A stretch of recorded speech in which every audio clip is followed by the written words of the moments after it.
Welcome back to the channel, guys. Now here's the thing. I'd like to rewind the clock and go back a couple years, several years really, to discuss this particular wheel. Obviously, a lot of you guys know what I'm going to talk about. This is the High Speed MSP. When it first came out, it carried a C38 motor, 1800 watts of pure power, all wrapped in a package that was small enough for most riders to handle. Now, it wasn't just small, that's the thing. It was portable in a way that invited you to take it everywhere. And that's the key word, invited. Unlike today's wheels where you kind of give them a second take when you want to go somewhere. Am I really going 60 miles? Am I going 40 miles? I'll take it. Well, that wheel didn't invite that type of thought. Although I'll be honest, if you wanted to go somewhere far, it did, give you some range anxiety. But there was a simple solution to that. You just brought your charger, fast charger. Now, the thing is, it was powerful enough to motivate you also to be creative. The list of things you could do at the time was endless, right? From jumping curbs, backwards riding, hard acceleration, racing, maneuverability mixed with agility, and add some aftermarket pads from Grizzly to Clark pads, your favorite pads. I mean, personally, I have my own custom pads catered to my riding style, and this thing suddenly felt like a pocket rocket. And here's the thing, because it lacks suspension, the feedback from the road was instant, unfiltered. I mean, every lean forward gave you raw, immediate satisfaction.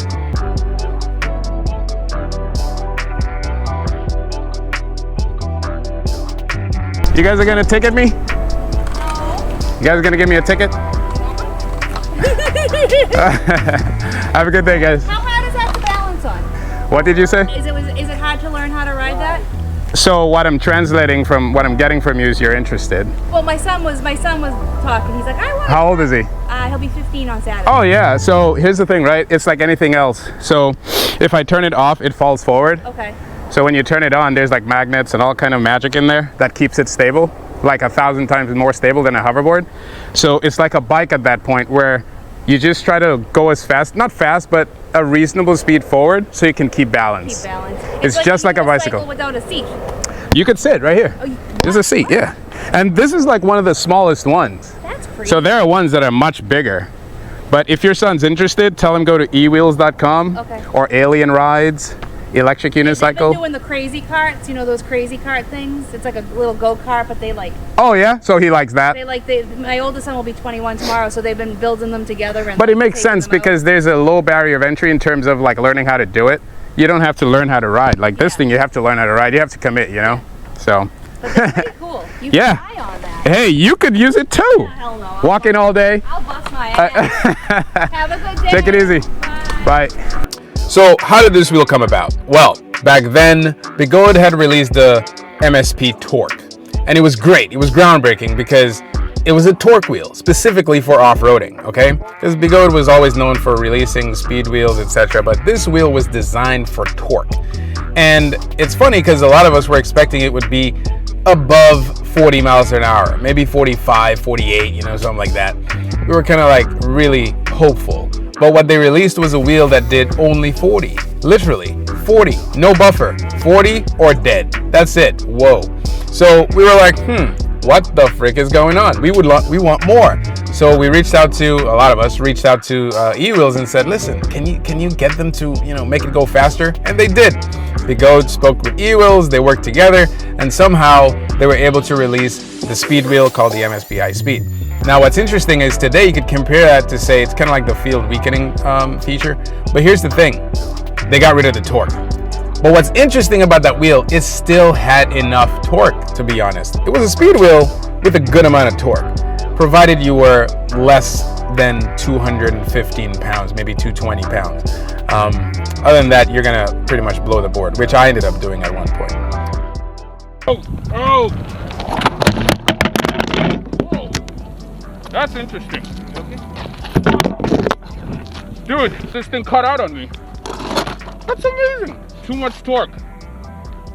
Too much torque. Are you serious?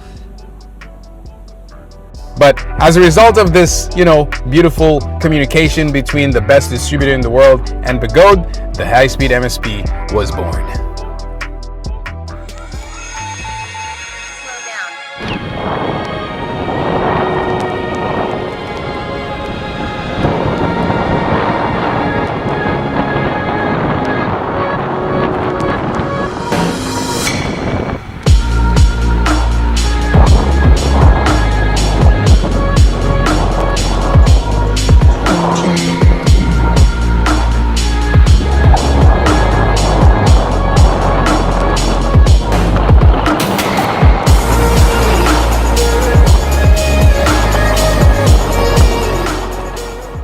Now, with a top speed on paper of about 45 miles per hour and closer to 50 depending on your weight, it felt like a revelation.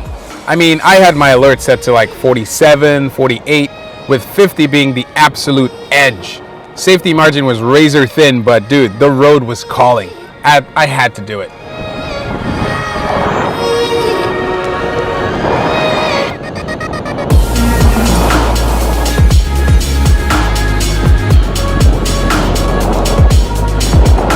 Oh yeah, and that torque we discussed earlier, yeah, it still had torque. Right up until that time, I was practicing for the AVS race and I totally blew the board. But that's just a good reminder that, listen, just because you're able to ride fantastic on the street, that doesn't always translate well to racing on a track.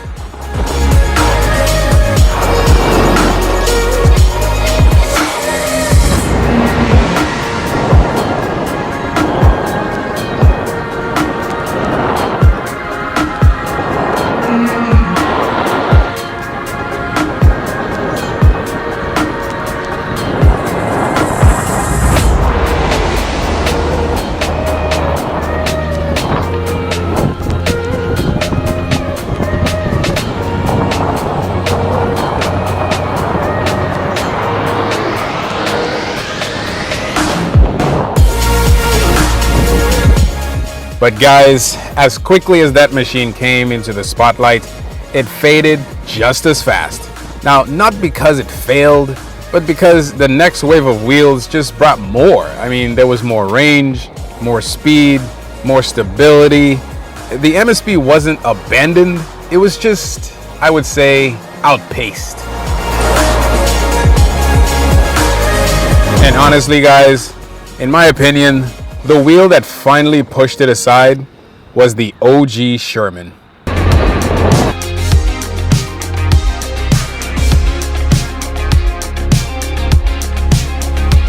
A machine that at first was just a rumor, and I really mean a rumor by the definition of the word.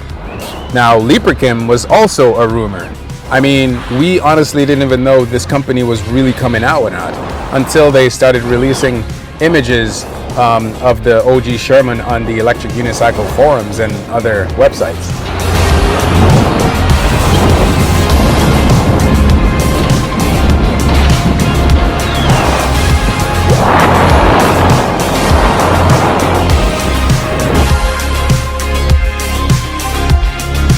Now, what's interesting is when this wheel was released, just the images, you could see that the wheel was more boxier than any Big Goat wheel before it. But that didn't matter because when it landed, it landed.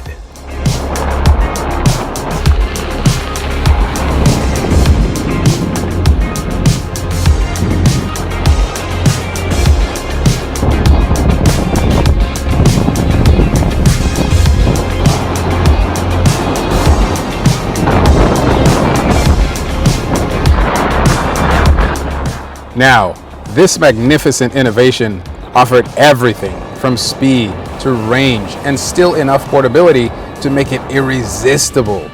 That was the turning point, not because the MSP had anything majorly wrong with it, but because we riders naturally gravitate toward more.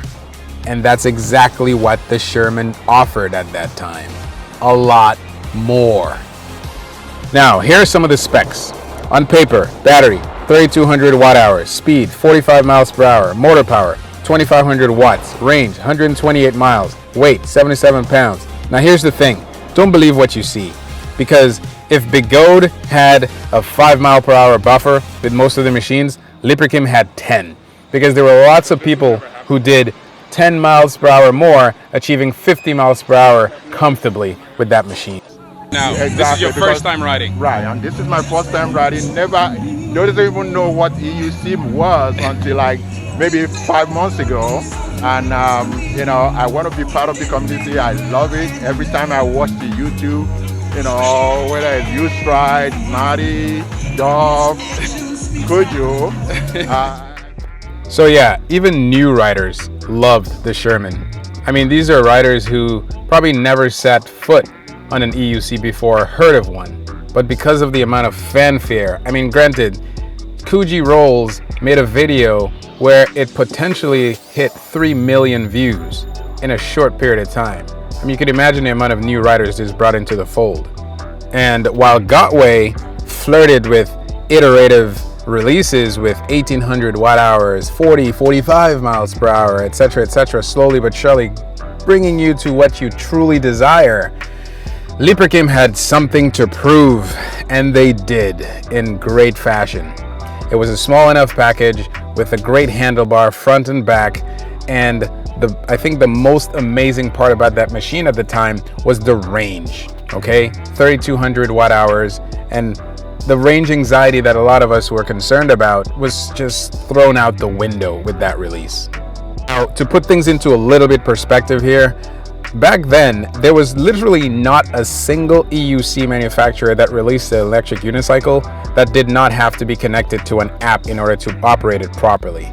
Liperkim, out of necessity, had no choice but to release a wheel with a screen, because when they did release the wheel, they actually didn't have an app that, to go with it. I think EUC World was the only app at the time who was able to intermittently, with minor features here and there, it was able to connect to the app. So I think it was out of necessity that Liperkim released this wheel with a screen, and they did a fantastic job with that. Now what's funny is, moving forward, every other company from InMotion to Kingsung to Begode, of course, had to adapt, and as you can see from that point on, pretty much every EUC was released with a screen of some sort. So yeah, there you have it. So this was just to give you a historical perspective on the progression of EUCs and why I think this high-speed MSP potentially still has a place in today's world. Because while the OG Sherman did push it aside because of its crazy innovations, I don't really hear much about the OG Sherman. Do you? And one reason for that is, while the wheel was indeed successful at its debut, it wasn't able to hold on to its majesty later on, whereas the MSP did. Because at that time, the MSP wasn't trying to outdo anyone. It was really just trying to outdo itself. The OG Sherman appeared to be the pinnacle of EUC at that time. And once other EUC manufacturers, of course Begode, but InMotion, Kingsung started coming out with more powerful wheels, more innovative wheels, like with the suspension, etc., in a better looking package, less boxy, I think people realized, wait a minute, this Sherman, although initiated something fantastic during its heyday, it definitely is not the pinnacle of EUCs. And so people quickly forgot about the Sherman and went on to the Sherman Max and now the Sherman L. Do me a favor, do a search for OG Sherman or Liperkim Sherman right now, and you will not find a single result. You will find the replacement, Liperkim Sherman L. This is how progressive the innovation is with the world of EUCs. And this is why I want to hold on to this high-speed MSP, is because even though it was surpassed by what was indeed the best of the best that a company, Liperkim, had to offer at that time, it was just for that time. And the high-speed MSP kind of like survived that, albeit in the background, but that portability factor that it was known for, along with that 45 miles per hour top speed, which you could potentially push to 48 to 50 miles per hour in a small enough package of 1800 watt hours, still makes a lot of sense to me, because it can easily be carried, it can easily be placed in your car, in your office, etc., right around the city, and it still holds up to the original intent of EUCs, which is portability. So here's my question, guys. Does this form factor still mean something today? I mean, in a climate filled with wheels boasting insane power, modern aesthetics, and record-breaking ranges, where does a wheel like this fit in? Now, here's my take on it. Even with its limitations, the high-speed MSP still has its place. Sure, the 1800 watt-hour battery pack might give you some range anxiety compared to today's 3000 plus watt-hour monsters, but Think about what this means in practice though. It's perfect for shorter, intentional rides where you don't really need to go 60 plus miles. It's still a fantastic teaching wheel, stable enough to inspire confidence, but not so heavy that a beginner might feel crushed by it. It's a city rider's dream, slim, portable, quick enough for traffic, but small enough to tuck under a cafe table or maybe in your trunk or something. And honestly, even if you keep it around just for nostalgia's sake, it represents a timeless chapter in EUC history, in my humble opinion. But how has this thing held up? I bought this wheel from a fellow EUC rider years ago, and it's been through a lot. 2 motherboards, 3 tire replacements, a shell swap, twice actually, in California, as a result of the crash from Apple Valley Speedway. And Oh my god, you don't escape,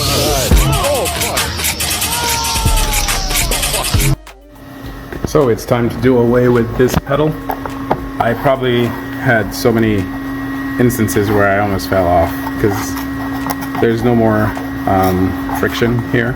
There's no more grippiness. I really liked this pedal when it first came out, but it's outlived its use. Now for these. Now, Bigode decided to give everyone who crashed their wheel at the Apple Valley Speedway brand new parts. And I had to show proof that my pedal was destroyed, which I did, and they gave me a brand new one. This was actually Zen Lee's pedal that I broke, so Zen Lee, thank you very much. And Bigode, thank you very much. So now I will replace this, and hopefully this will give me a better riding experience, as the only time I've really experienced this was on the track. But this is a huge upgrade, obviously. All right, so that was a quick job. Looks fantastic. Oof, let's try it. This pedal alone is making me feel like I have no interest in getting rid of this wheel. This is beautiful, dude. And this is not even my riding shoe. It's just my sneakers. new pads, new lights, replacement battery packs. I have the Litech battery pack from Ewheels. I mean, this thing has been under the knife more times than I can count, and yet here it is, still rolling around. So how does it stack up in today's landscape? Remember, the original purpose of EUCs was portability and convenience. They weren't supposed to be massive machines that replace cars. They were meant to solve problems like parking tickets, traffic jams, long commutes, last mile resort, you know what I mean, to get to or from work. They were the antidote to city stress, even boredom. Took care of that too.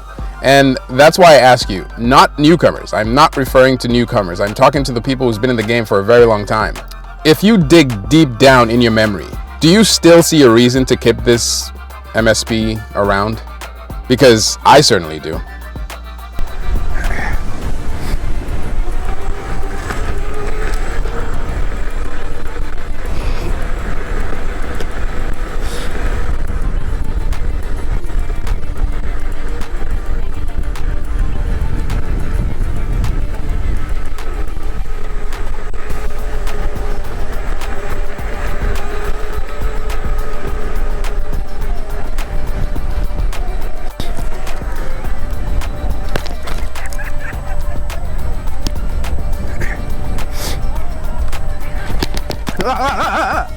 Oh my gosh, those branches were...